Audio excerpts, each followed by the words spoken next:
Chapter 1. The beginning, chaos, and the age of the Titans. Time had not yet begun to flow. There was no light in the sky, nor any ground to step on. There was only chaos, emptiness, breathing darkness, the unknown. When this motionless shadow of eternity took its first breath, a thin ripple spread across the fabric of the universe. From that ripple, as if the darkness bent itself and gave birth to an echo resembling light, Gaia, Mother Earth, became the first to emerge. The moment Gaia became aware of her existence, she imagined her own surface. Rocks, mountains, seas. Everything she imagined began to take form. Soon after, Tartaros, the abyss-like depths of the underworld, appeared, and shortly after that, another being who crowned Gaia's loneliness came into existence. Eros. He was not merely love, he was the very force of creation. From within chaos emerged Erebos, the darkest depth of shadow, and Nyx, night. When Nyx flapped her wings once, night fell upon the universe. When she flapped them again, Hemera, pregnant with daylight, was born from within her. Thus the first cycle of the world began. But Gaia desired more. A lonely world in endless darkness. She did not want to remain a lonely mother. She reached toward the heavens with the creative power echoing inside her, and gave birth to Uranus, the god of the sky. When Uranus opened his eyes, the sky and the earth fell in love. This love was not just a silent union, but the source of infinite creation. The birth of the Titans from the union of Gaia and Uranus. 6 male and 6 female Titans were born. Okeanos, Krios, Koios, Hyperion, Iapetos, Kronos and Thea, Rhea, Themis, Mnemosyne, Phoebe, Tethys. Each was powerful enough to represent a fundamental aspect of the universe. But Gaia's womb held more than just the Titans. From within her came the gigantic one-eyed Cyclopes, and the 100-handed, 50-headed Hecatonchyes. Uranus feared the appearance of these beings and forced them back into Gaia's womb. Gaia groaned in agony. This groan became the world's first earthquake. Sensing his mother's pain, the youngest Titan, Kronos, listened to Gaia's call. She gave him a sickle, a weapon that would cut through the fate of the cosmos. When night came and Uranus stretched himself over Gaia to cover her, Kronos leapt from his hiding place and struck his father down. When Uranus' blood fell upon the earth, new beings were born from Gaia, the Erinyes, the giants, and Aphrodite, who rose from the foam that washed upon the shore. The sky was torn apart, and the Titans were freed. But freedom would not last long. The reign of Kronos and the prophecy Kronos became king of the Titans. He married Rhea, and for a while the world lived in peace. But with his last breath, Uranus had cursed his son. As much fear as you felt in overthrowing me, someday you too will fear your own son. The prophecy settled heavily upon Gaia's heart, and poisoned Kronos' soul. Every time Rhea bore a child, Kronos swallowed them in an attempt to escape his fate. Hestia, Demeter, Hera, Hades, Poseidon, all vanished into the dark void within him. Rhea wept and begged Gaia for help. This was not merely a mother's grief. It was a wound threatening the balance of the world. Gaia once again planted the seeds of rebellion. When Rhea's 6th child was born, she hid him in a cave on the island of Crete, and wrapped a stone in swaddling clothes to give Kronos. Kronos bit into the stone and swallowed it, believing he had won. But in the darkness of the cave, Zeus was growing. The War of the Titans and the birth of Olympus. When Zeus became a young god, he completed the plan of Gaia and Rhea. With the help of Metis, he made Kronos drink a powerful emetic potion, and Kronos vomited up all his children one by one. Zeus united with his siblings, and a great war against the Titans began, the Titanomachy. Mountains trembled and the seas surged. The Cyclopes forged thunderbolts for Zeus, a trident for Poseidon, and a helmet of invisibility for Hades. The Hecatonchyes hurled mountains with their 100 arms. After 10 long years of war, the Titans finally fell to their knees. Zeus had won. But victory does not always bring peace. This time, the prophecy came knocking at Zeus's door. Chapter 2. Zeus's prophecy, the rebellion of the giants, the theft of fire, and humanity's first curse. The sky had found its new master, yet the marble of Olympus was still warm, and the thunderbolts still smoked. Zeus was a king born from the ashes of the Titan War, powerful, just, but wise enough to feel the fragility beneath his greatness. For a secret had been whispered into his ear, a secret no other god had heard. The prophecy of Zeus. Not long after the Titans were overthrown, the goddess of wisdom, Metis, approached Zeus. With eyes carrying the weight of deep silence, as if she were reading the very fabric of destiny, she spoke. Zeus, you are the ruler of the sky, but know this: a child who will one day be born may lead you to the same fate your father Kronos suffered. A shadow flickered in Zeus's heart. The same fear had once enslaved Kronos. But Zeus was no Titan. Instead of trembling before fate, he was brave enough to try to understand it. He knew that the child Metis would bear could possess an unparalleled power. But the methods of gods who seek to outwit fate are cruel. Zeus deceived Metis with sweet words, then transformed her into a drop of water and swallowed her. Thus he believed he had destroyed the prophecy. Yet within Zeus, the wisdom forming in Metis's womb continued to grow. 2. The birth of Athena, a razor's edge of fate. One day Zeus was struck by a violent headache. The columns of Olympus trembled, thunderbolts cracked on their own. As the other gods retreated in fear, the smith god Hephaestus struck Zeus's skull with his axe. A burst of light split open Zeus's head, and from within emerged Athena, armored, spear in hand, a goddess of war and wisdom who split the sky with her presence. Athena's birth carried both the signs of the prophecy and its undoing. She was the daughter of Metis, yet born from Zeus. She came from fate, yet was crowned with the wisdom to break it. For the first time, Zeus felt a truth that eased his heart. This child would not be his downfall, but his greatest triumph. But the peace of Olympus would not last. For Gaia's other children still bore the scars of the Titanomachy. 3. The Gigantomachy. The rebellion of the giants. Gaia called upon the giants who had been born from Uranus's blood. These beings, carrying savagery in their veins and fury in their hearts, had heard their mother's cry after the Titans were exiled. Gaia once more planted the seeds of rebellion against Zeus's victory. My children, Gaia said, the throne of Olympus is stolen. As long as Titan blood stains the earth, this order is not complete. The giants burst forth from the depths of the earth. Porphyrion, Enceladus, Polybots, each powerful enough to hurl mountains like weapons. When the war began, thunderbolts shattered the sky, the salt of the sea filled the air, and the earth trembled. The giants were capable of wounding gods, so the gods needed a mortal hero by their side. Such was the prophecy. Zeus found this mortal, Heracles. His story will be told in detail in Chapter 3. When Heracles' arrow brought Enceladus to the ground, Athena dropped a massive mountain onto him, trapping him beneath Sicily. Poseidon chased Polybots and hurled a boulder that became the island of Kos. The Gigantomachy ended with the gods' victory. But Gaia did not give up. Versus Typhon, the greatest monster of the universe. This time, Gaia descended into Tartarus.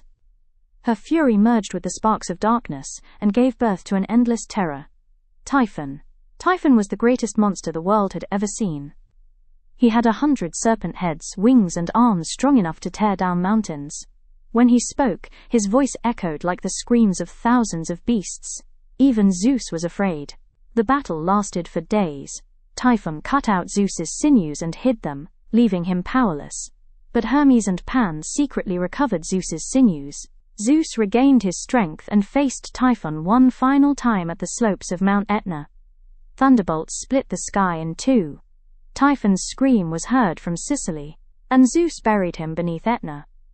To this day, every eruption of Etna is an echo of Typhon's fury. Versus Prometheus, master of fire and protector of humanity. The wars were over, but there was still something missing in the new order of Olympus humankind. Humans were shaped by the Titan Prometheus. He molded the human body from earth, and Athena breathed life into it. But humans were weak, defenseless and untrustworthy. The gods refused to give them fire. Prometheus, however, had made his decision. Humanity needed wisdom. Without it, the world would be nothing but emptiness. One night, he secretly entered the sacred hearth of Olympus and stole a spark of flame. That spark became the first light of human progress. Zeus rose in anger. For fire meant not only warmth, but knowledge and power. Humans would now resemble the gods. Prometheus was punished. He was chained to Mount Caucasus, and an eagle was sent to devour his liver every day, yet the fire he gave to humanity could never be taken back. Zeus devised a new plan to punish humanity.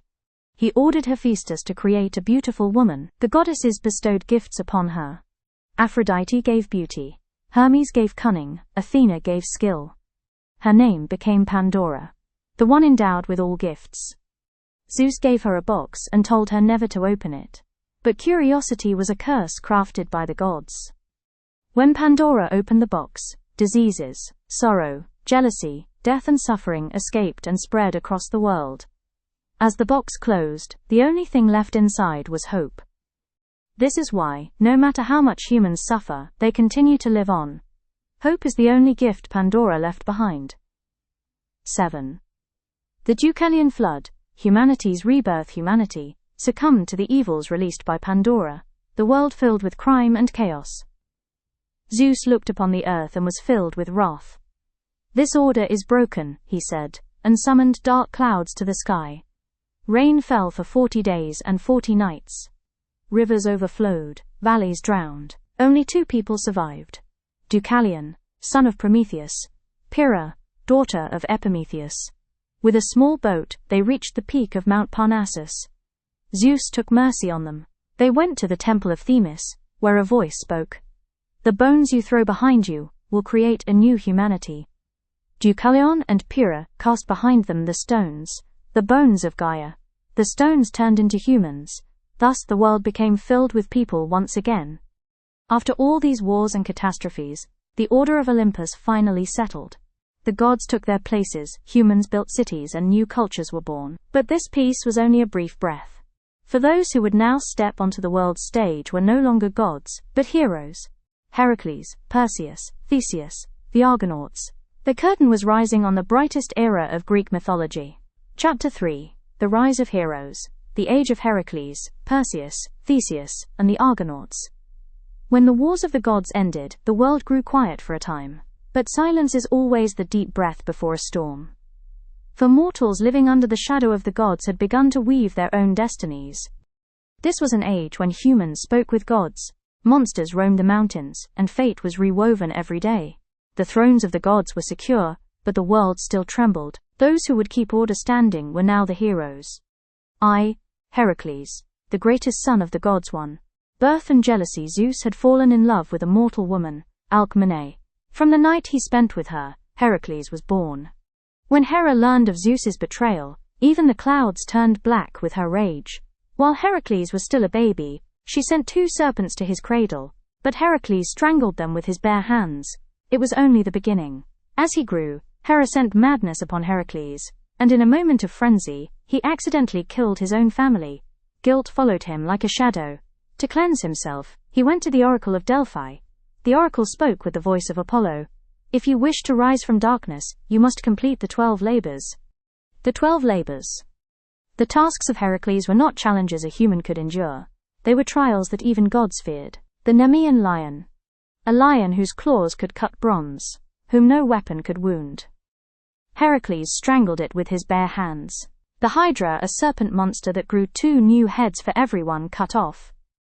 As Heracles severed the heads, his nephew Iolaus cauterized the necks with fire. The Ceryneian hind, a sacred deer with golden antlers. Heracles captured it without harming it. The Erymanthian boar, a gigantic boar that ravaged mountains. He caught it alive in a snowstorm. The stables of Augeas, filthy for years, home to thousands of cattle. Heracles diverted 2 rivers and cleaned them in a single day. He Stymphalian birds, man-eating birds with bronze beaks. With Athena's help he drove them away. The Cretan bull, the cursed bull of King Minos. Heracles dragged it from Crete, the mares of Diomedes, man-eating horses. Heracles tamed them, and fed Diomedes to his own beasts. The belt of Hippolyta. The magical belt of the Amazon queen. Because of Hera's trickery, Heracles had to fight for it.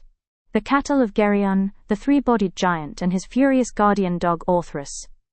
Heracles slew both. The golden apples of the Hesperides. He found Nereus, bargained with Atlas, and held up the heavens in his place. The capture of Cerberus, the final task. He he stepped into the gates of the underworld. He defeated Cerberus, the three-headed guardian of Hades, without weapons, and brought him to the surface. Heracles had at last earned his freedom, but fate had more paths prepared for him. After his death, he rose to Olympus and became an immortal god. Perseus, the hero who defeated Medusa. The prophecy and baby Perseus, King Acrisius, had been warned by an oracle. Your daughter Danae will give birth to a son who will kill you. Because of this, he locked his daughter in an underground chamber. But Zeus slipped into the room in the form of golden rain, and Danae became pregnant. Acrisius placed the mother and baby in a wooden chest and cast them into the sea. When the chest washed ashore on an island and was found by a fisherman, Perseus survived. 2. The Medusa quest. King Polydectes wanted to get rid of Perseus, so he gave him an impossible task. Go and bring me the head of Medusa.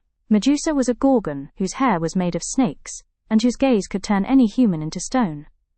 But Perseus was not alone. Athena gave him a shining shield. Hermes gave him a sharp sword and winged sandals. The Hesperides gave him the Gorgon's pouch. The nymphs offered him the helmet of invisibility. Perseus found Medusa while she was sleeping. He used his shield as a mirror so he wouldn't look directly at her, and with a single strike, he cut off her head. 3. Andromeda and the hero's return. On his way home, he saw a princess chained to a rock, Andromeda. She was about to be sacrificed to a sea monster. Perseus used Medusa's head to turn the monster to stone, and saved her. When the day of revenge came, he showed Medusa's head to Polydectes. The king and his entire palace turned to stone. Perseus then offered the head to Athena. She placed it at the center of her shield, the Aegis. Theseus, master of the labyrinth. The curse of Athens. Minos, the king of Crete, punished Athens with a heavy tribute. Every year, 7 young men and 7 young women were sent to Crete to be killed by the Minotaur. Theseus decided to put an end to this. 2. The Minotaur and the Labyrinth. When he arrived in Crete, Minos' daughter Ariadne fell in love with Theseus. She gave him a ball of thread. Follow the thread and you will find your way back. Theseus walked through the dark labyrinth and faced the Minotaur, a powerful creature, half man, half bull. He killed it with his bare hands. Then he followed the thread out of the labyrinth. He escaped with Ariadne, but the plan of a god intervened. Dionysus wanted Ariadne for himself. Theseus had to leave her on an island and continue on his journey. Black sails and tragedy. When returning to Athens, he was supposed to raise white sails, a sign of victory, but Theseus, lost in thought, forgot, and left the black sails up. His father Aegeus saw the black sails from afar, thought his son was dead, and threw himself into the sea. Since that day, the sea has been called the Aegean Sea. Near Jason and the Argonauts. The quest for the Golden Fleece. A king's betrayal. Jason was a prince whose throne had been stolen by his uncle Peleus. To reclaim it, Peleus gave him a dangerous task. Go and bring the Golden Fleece from Colchis.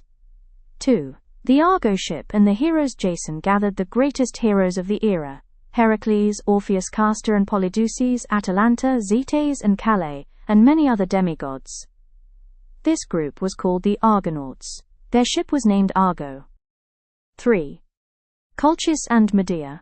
When they reached Colchis, Jason met Medea, the daughter of King Aeetes. She was a sorceress and fell in love with Jason. The tasks were difficult: yoking fire-breathing bulls, raising warriors from dragon teeth, defeating the giant serpent, guarding the Golden Fleece with Medea's magic. All were accomplished. Jason took the Golden Fleece. 4. The return and tragedies. On their way back, the Argonauts encountered sirens, the bronze giant Telos, and many dangerous islands. Jason eventually returned to Greece, but fate had not prepared a hero's end for him. His relationship with Medea fell apart, leading to famous tragedies. Jason died old, alone and broken. Not every hero's story ends in happiness. The spark of war. Eris's golden apple. There was a grand wedding on Olympus. The hero Peleus was marrying the sea nymph Thetis, but one goddess had not been invited: Eris, the goddess of discord. Holding a deep grudge, Eris threw a golden apple onto the wedding table. On it was a single inscription: to the fairest. Immediately, 3 goddesses claimed the apple: Hera, queen of Olympus; Athena, goddess of wisdom and war, Aphrodite, goddess of love and beauty. Zeus refused to choose a side. Instead, he gave the problem to a mortal, Paris, the prince of Troy. 2. The judgment of Paris. The three goddesses each tried to bribe Paris. Hera promised he would become king of all Asia. Athena offered endless victories in war. Aphrodite promised him the love of the most beautiful woman in the world. Paris chose love. Aphrodite's gift was Helen, the queen of Sparta. But Helen was already married. Her husband, Menelaus, was a powerful Spartan, and hundreds of kings had once sworn an oath to protect Helen's marriage. Aphrodite caused Helen to fall in love with Paris. Paris abducted her and brought her to Troy. The Greek world united in fury. Thus, the fuse of war was lit. 3.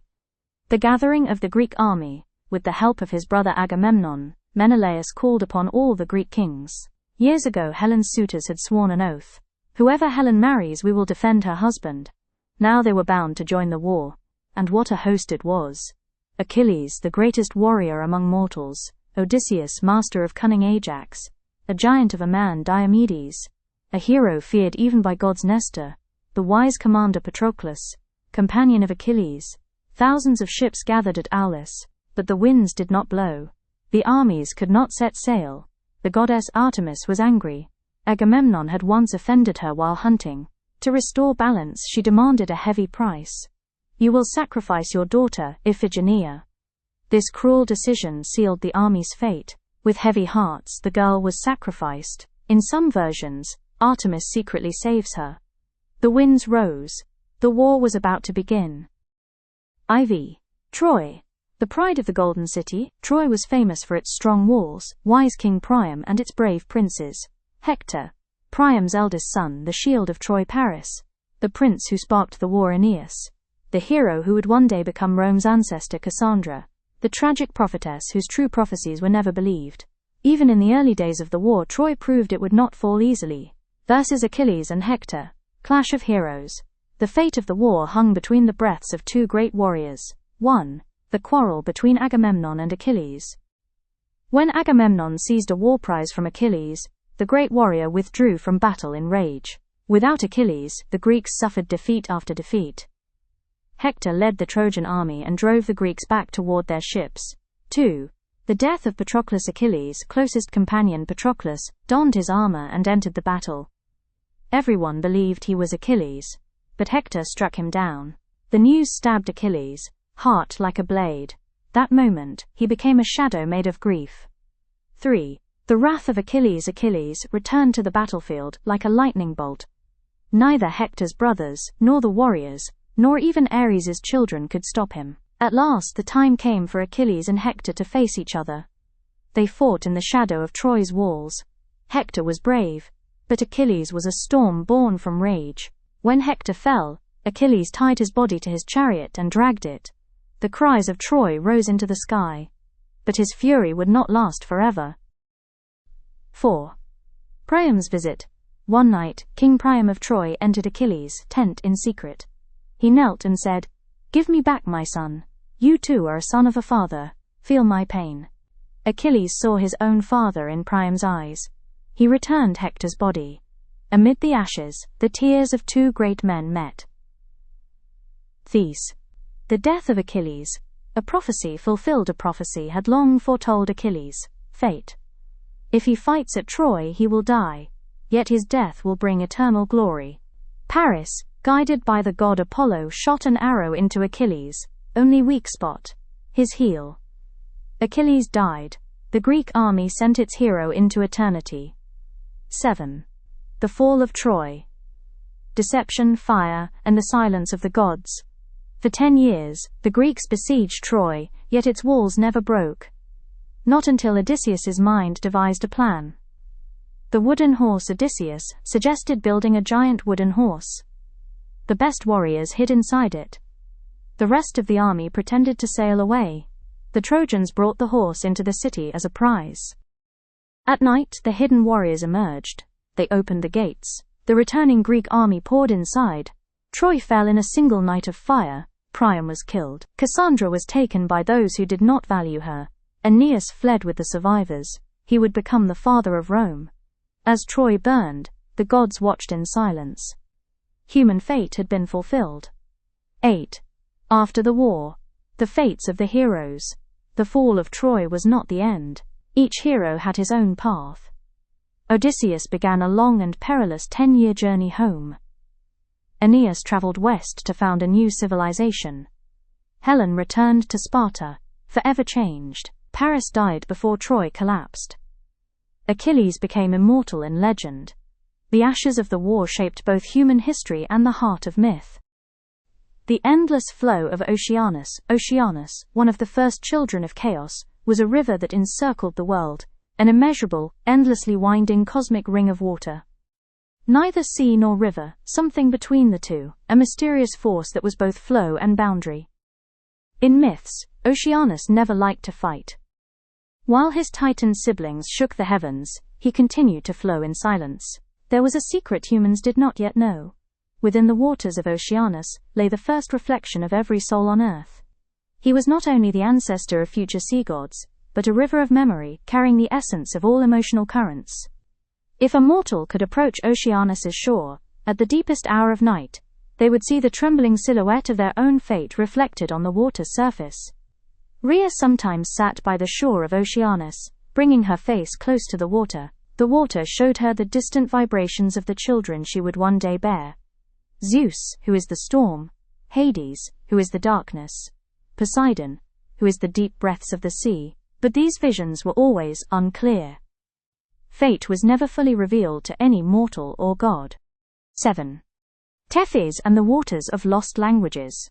Tethys, the wife of Oceanus, was the goddess not only of waters, but of languages, understanding and communication. The rivers that flowed from her nourished not only the lands, but carried the rhythm of all languages humanity would one day speak. Each river would in some era of human history create its own melody, its own pronunciation. One day Tethys said to Rhea, "Languages are like rivers, from Akkad to Greek, from Egyptian to Indic, each flows in a different bed, but they all return to the same ocean." Rhea never forgot these words. Indeed, when the children of the Titan lineage came to rule the world, even the languages of the gods would shape the languages of human tribes. The first seeds of the Titanomachy Cronus held power, but his heart never found peace. On the day he overthrew Uranus, whispers from the stars told him his fate. You too will be overthrown by your own child. This prophecy began to poison Cronus's mind. Each new day, each new baby, meant a threat to him. And Gaia's silent looks, along with the trembling nightly warnings of the stars, gave him no rest. Rhea, however, carried a completely different fire within her. She wanted to give birth with love, to make the world of gods grow. The more Cronus's fear grew, the deeper Rhea's anger sank. Thus an invisible rift formed among the Titans. One side was fed by fear, the other by hope. That rift would later ignite the first sparks of the Titanomachy, the great war between gods and Titans. Hyperion and the golden eyes of the sky. Hyperion was the Titan who looks from above. He was the father of the sun, the moon, and the lights of dawn. He determined how light behaved, how far shadows stretched, and how quickly days passed. One morning Hyperion looked upon his children. Helios, the sun shining like a golden wheel. Selene, the silver moon gliding on the shoulders of night. Eos, the pink breath of dawn. Hyperion blessed the sky. The world shall never be surrendered completely to darkness. If one light ends, another will rise. These words became one of the laws of the cosmos. Humanity would name this cycle day, night, and morning. Coeus and Phoebe. The birth of prophecy. Coeus was the Titan of wisdom and direction. Phoebe carried the light of the moon and intuition. Together they formed the foundation of prophecy. From their lineage Leto would one day give birth to two great lights, Artemis and Apollo. But those days were still far ahead. Camanaeus once said, "The future is never carved into stone. There are only directions and possibilities." Phoebe completed his words. And intuition, shining in the dark, shows which direction the flow will take. The Titans saw themselves not as beings of war, but of knowledge and order. For them, the world was like an unfinished book. But this book would soon be stained with blood. The children of Cronus, and the shadow of fear. When Rhea's first baby was born, the world fell silent for a moment. The gods held their breath. Even Gaia trembled deep within the earth, for this baby was no ordinary divine being. Hestia, the light of fire, home and peace. When Rhea took her into her arms, time seemed to stop for a heartbeat. But when Cronus arrived, fear returned. The prophecy had pierced his mind. He seized the baby like a stone, and never gave her back. He swallowed her, locking her light, warmth and future into darkness. The same fate befell Demeter, Hera, Hades and Poseidon. 5 children, 5 gods, 5 hopes vanished into the dark. Rhea's heart shattered. She was no longer a grieving mother, but a growing storm. Rhea's silent rebellion. When Rhea came to her last birth, Zeus, she knew she would no longer submit to fear. First, she went to Gaia. The Earth Mother gave her a plan. This time, it will be you who changes fate. Gaia gave Rhea a stone. She would present it to Cronus in place of the baby wrapped in swaddling cloth. And the true baby would be hidden on Mount Ida in Crete. There he would be raised by nymphs, while the Curetes masked his cries with their war dances. In Rhea's eyes there were both fear and hope. This decision was not merely about saving a child, it was a revolution defining the line between 2 eras. 13. The birth of a revolution. As Zeus grew, he became a force carrying the essence of the sky, fate, and freedom. He was no longer just a child of the Titan lineage, he was the bearer of a new age. Years later, Rhea visited him in secret. She said to him, "Fate knows 2 kinds of fire, my son. One burns, the other illuminates the path. You will choose which one you will be." For the first time a spark of storm flashed in Zeus's eyes, for he had been born not only to overthrow his father, but to change the order of the entire cosmos. With the setting sun, the age of the Titans began to tremble. And very soon, the heavens would be torn apart by the fire of a war unlike anything seen before in history. The rise of Zeus, and the Titanomachy one. Zeus's hidden childhood in Crete. In the heart of Crete, behind the steep slopes of Mount Ida, there was a hidden cave. When the wind passed in front of this cave, it softened as if caressing the breath of a baby inside. This baby was Zeus. Rhea had hidden him from the eyes of the Titans and, with Gaia's plan, had left him to be raised by the nymphs, Adrasteia, Ide, Amalthea, and others.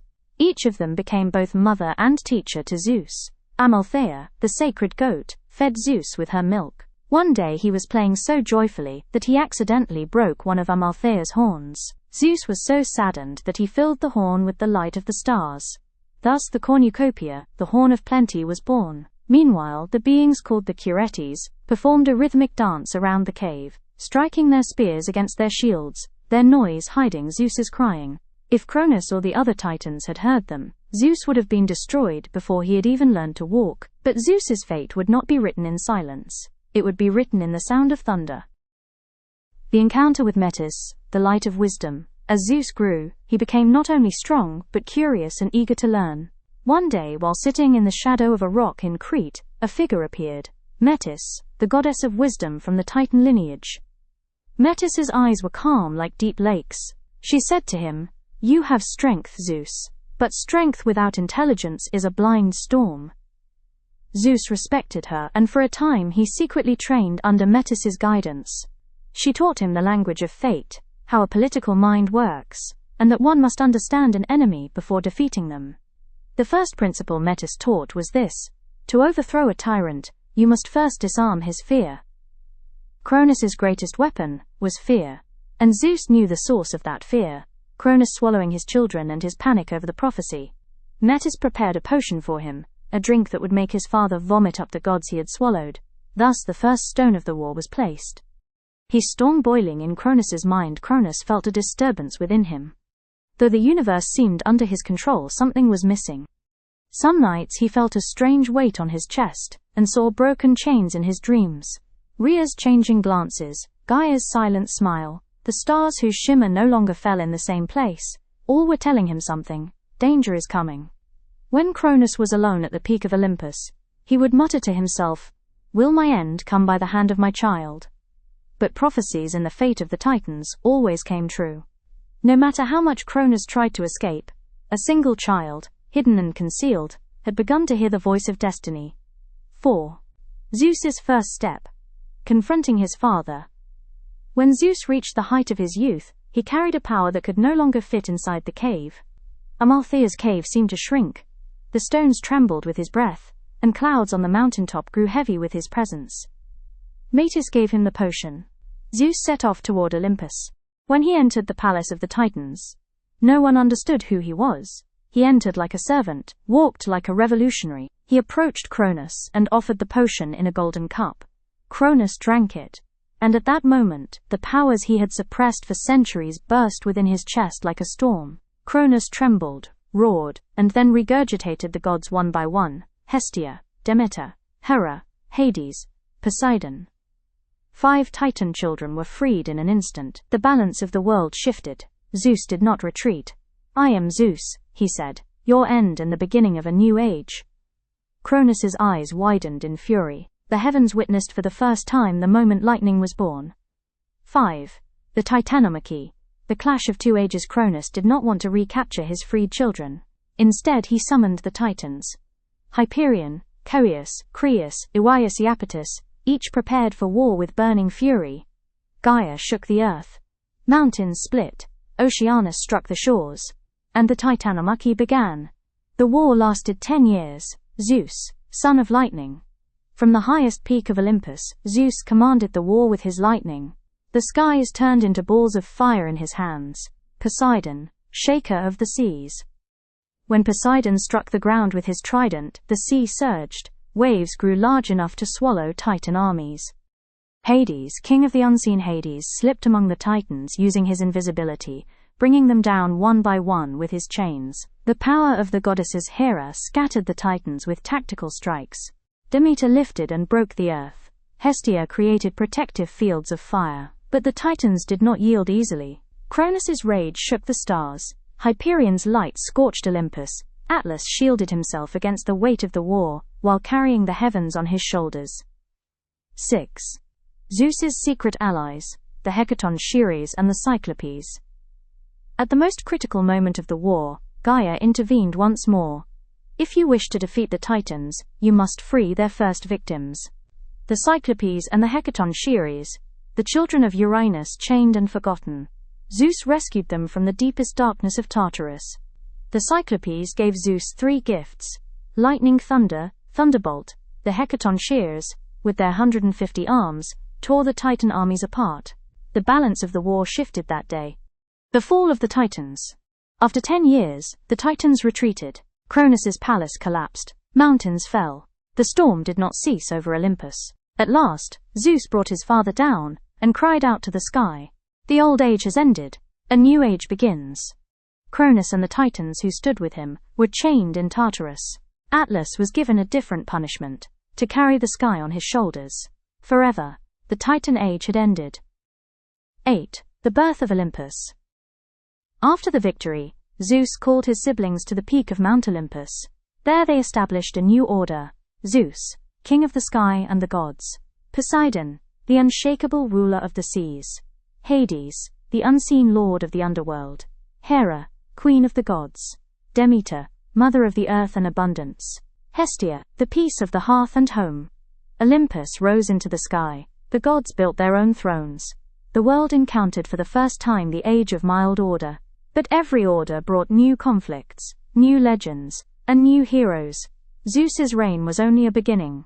More sea monsters would be born, more heroes would rise, and far greater tragedies would unfold. The golden age of Olympus, and the first heroes won. A new world, a new order. With the fall of the Titans, the world was covered in a great silence. The 100-year war had shattered nature, tearing the slopes of mountains and opening new paths toward the seas. But with Zeus's victory, a new order was established on the peak of Olympus. The gods now had to govern not only the cosmos, but also one another. For the first time in the history of humanity, a council of gods was born. Zeus rested his lightning bolt against his throne and said, "Creation needs order. I hold the skies, but the world rests on all our shoulders." Upon these words, Poseidon struck his trident to the ground, and the seas softened. Demeter touched the soil, seeds breathed again. Hera accepted the duty of guarding order and marriage. Hestia warmed the palace of the new gods with the first sacred fire. Olympus was no longer just a mountain. It was the heart of a world order. Prometheus, the wisdom that stole fire after the Titanomachy. Zeus did not destroy all of the Titan race. Some were accepted into the new order because of their intelligence and loyalty. The most important of these was Prometheus. Prometheus's name meant, the one who thinks ahead. He could see what even the gods sometimes could not. He was to play a great role in the fate of humanity. But on that path waited suffering and chains. One day Zeus said to him, "The world is empty. We must give form to living beings." Prometheus took clay into his hands, shaped it, and created humans from the womb of the earth. He formed them with such mastery that even Gaia admired his work. But humans were weak. They could not endure cold, could not see in the dark, and could not resist hunger. When Prometheus saw their condition, his heart ached. Zeus, however, wanted humans to remain weak. They are mortals. They must not know too much or grow too strong. Prometheus did the forbidden. He stole fire from Olympus and gave it to humanity. Fire was not only warmth, it was knowledge, art, metalworking, bread-making, every gateway to civilization. Humanity rose on that day. But on the same day, Zeus sealed the fate of Prometheus. The punishment of Prometheus. Zeus trembled with a fury that could shake mountains. Fire belonged to the gods, and Prometheus's betrayal had crossed an irreversible boundary. He issued the punishment himself. Prometheus was chained to the Caucasus Mountains, the farthest corner of the world. Every day an eagle would come and eat his liver. Every night his liver would grow back. Endless pain. Endless solitude. Prometheus did not scream. Because he had once looked at humanity and said, "If a single spark changed thousands of lives, the punishment does not matter." This patience would one day be rewarded by one of humanity's greatest heroes. The first ages of humanity. After the betrayal of Prometheus, the gods tried not to interfere with humans. But humans multiplied quickly, and each of them sought what the gods possessed: power, knowledge, order. The world was divided into 4 legendary ages. The Golden Age. Humans knew no death and no suffering. They lived peacefully under the shadow of Kronos. The Silver Age. As humans grew, they became more rebellious. Their respect for the gods diminished. The Bronze Age. War began. Humans forged weapons from bronze, and brothers killed brothers. The Age of Heroes. This was the brightest part of our epic. The era when gods and humans together created a new order. This was the age when Heracles, Jason, Atalanta, and Perseus would be born. But those days had not yet come. Pandora, the price of curiosity. After the punishment of Prometheus, Zeus prepared another trial for humanity. He ordered Hephaestus to shape the most beautiful clay statue. The goddesses granted her beauty, grace, and voice. Hermes gifted her speech and deceit. This new being was named Pandora, the one who carries all gifts. Zeus placed a mysterious box, a chest, in her hands, and sent her to humans. Pandora gave in to her curiosity. She opened the chest. From inside spread all the evils of the world: pain, jealousy, hatred, disease, war. When Pandora shut the lid in fear, only one thing remained at the bottom: hope. Humanity's fate had become darker, but never hopeless. 6. The Inner Order of Olympus. In the New Age, Zeus assigned roles among the gods. Eris took control of war. Aphrodite carried both the inspiration and chaos of love. Hermes became the messenger of the gods and the protector of thieves. Hephaestus forged weapons for the gods from metal. Artemis was the silent force of the hunt and nature. Apollo became the god of light, music, and prophecy. Athena rose as the wisdom, strategy, and intellect of civilization. Each of them would interact with humans from time to time, and the woven fabric of myths would grow. 7. The path leading to the first heroes. Even though the gods had reached an agreement among themselves, the world was still filled with wild creatures.